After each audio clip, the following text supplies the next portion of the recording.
Voltamos com o programa Aprender e hoje a conversa é com Renan Dalzotto, jogador da geração de prata da seleção de vôlei do Brasil. Renan, como que você concilia a rotina de trabalho e a sua família? É dureza, não é fácil não. Às vezes eu me pergunto, será que eu não estou viajando demais? A gente fica sempre se perguntando, porque hoje a prioridade número 1 para nós é a família. Eu parei de jogar, fui ser treinador, depois gestor esportivo. Hoje estou trabalhando no Rio de Janeiro, na Confederação de Vôlei, como diretor de marketing. Mas assim, a condição era sempre poder ter todo final de semana aqui e já é muito duro, né? Então assim, nós temos uma relação muito próxima. Então conciliar, né, as viagens, o trabalho dela, que é muito empenhativo também.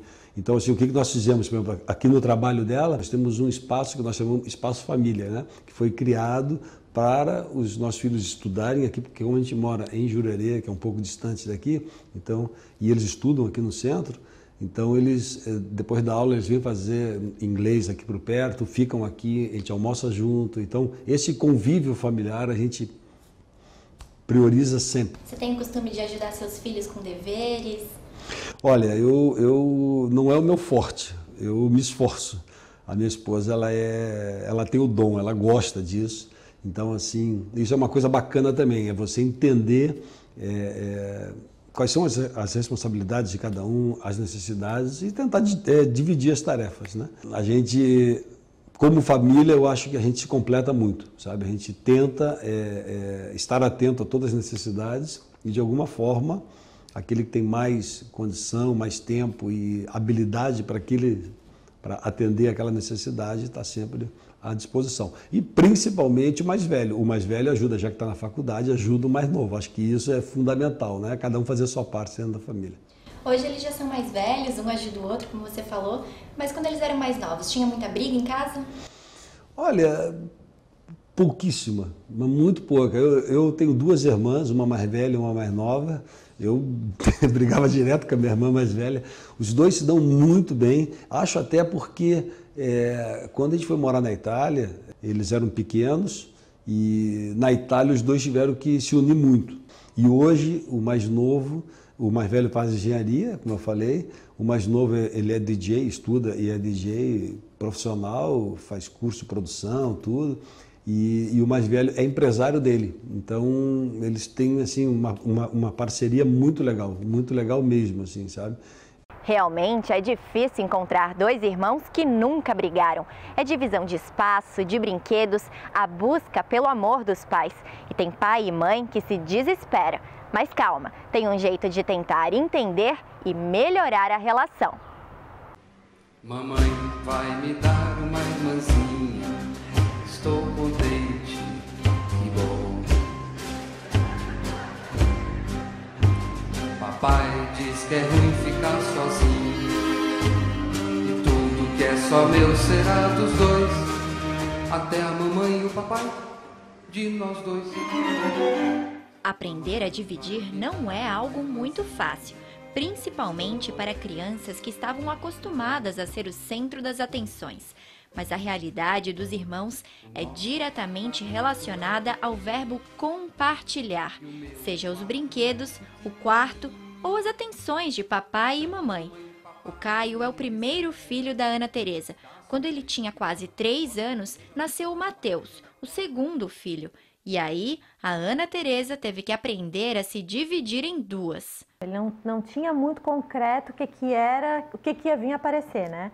Mas quando o Mateus nasceu, ele morria de ciúme. Eu lembro que eu dava de mamadeira para o Caio desse lado e dava de mamar para o Mateus desse lado. Era uma coisa assim, era o dia inteiro assim, ó.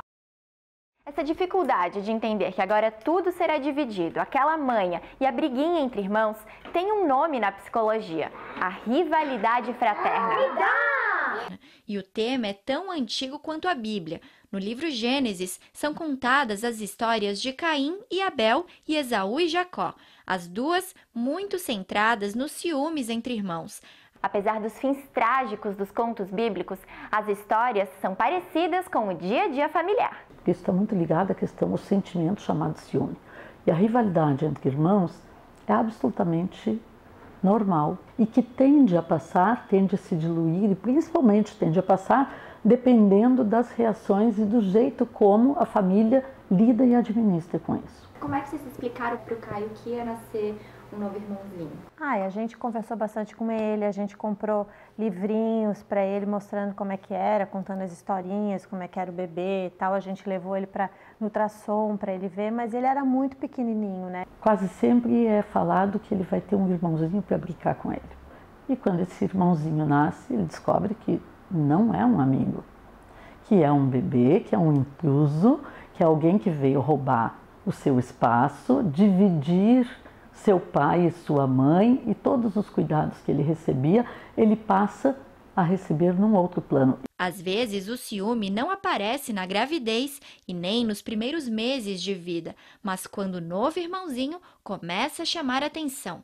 Quando começa a dar respostas que são muito aplaudidas, bater palminha, inicia a fala, chamar atenção na rua, ninguém resiste aos encantos de um bebê. E é muito comum também que a criança relate isso. Puxa, todo mundo falava comigo, as pessoas olhavam para mim e agora só olham para o meu irmão. Quando o Tiago nasceu, foi diferente. O Matheus tinha 4 anos e o Caio 7. O marido da Ana Teresa viajava muito a trabalho e os irmãos tiveram que participar e ajudar a mãe. Com o Tiago, a gente fez toda uma preparação com eles, assim, de que eles tinham que me ajudar. E a gente ajudava bastante, né? Muito. Até hoje eles ajudam, Eu assim, brinco horrores. bastante com o Thiago. O Matheus brinca bastante. O Caio também. O Caio também brinca. Né? O Matheus e o Caio que ensinaram o Tiago a tomar banho sozinho. Né? Eles tomam banho com o Tiago. Que eu fazia ele dormir. Eles faziam dormir. Tudo. Eu. Tu também. Segundo a psicóloga, o ideal é que a criança participe de todas as etapas da espera pelo novo membro da família e que assuma também um papel importante nesse momento. Na medida em que ele se sente importante, que ele participa das atividades diárias e que ele percebe que na hora que o bebê está calminho, ele tem um espaço diferenciado, isso tende a melhorar. Mas não se tem com isso a garantia de que ele não vai ter alguns sentimentos, digamos, negativos com relação a esse bebê.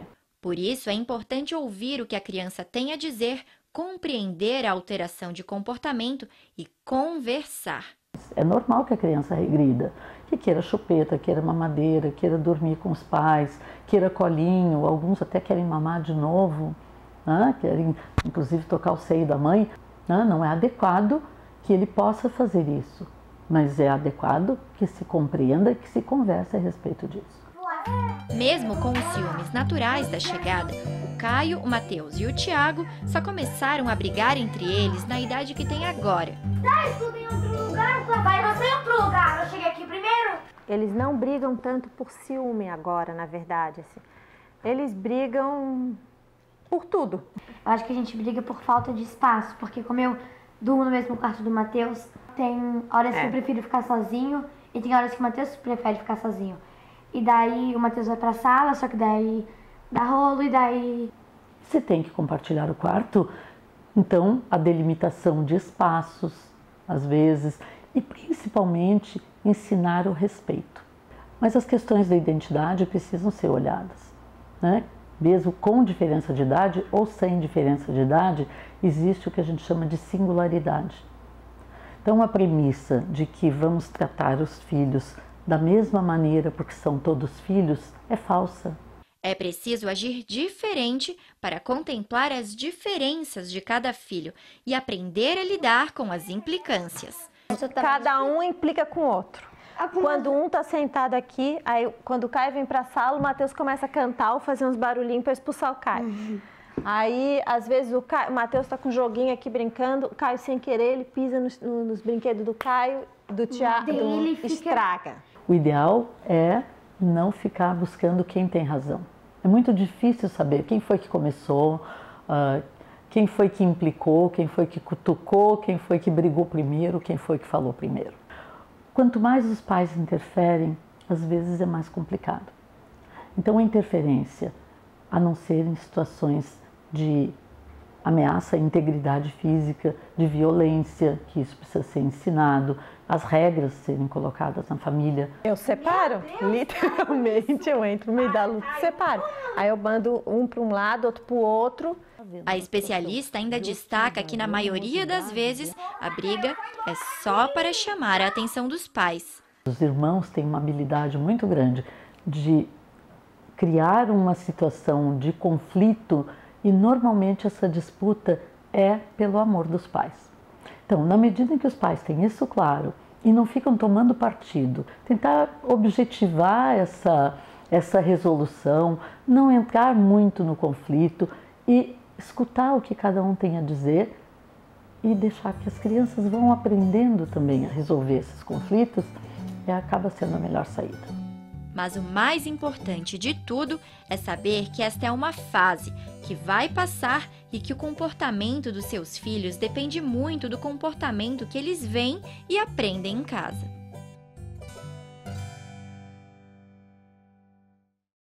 Ficou mais tranquilo, né? Incentivar seus filhos a resolver suas questões sozinhos é importante para o processo de desenvolvimento. Os especialistas afirmam que estabelecer limites e educar são seus papéis como pais. E a conversa com Renan Dalzotto continua no próximo bloco. E ainda tem uma reportagem que vai responder as principais perguntas sobre o TDAH, um transtorno mental que atinge 5% da população brasileira. Depois do intervalo.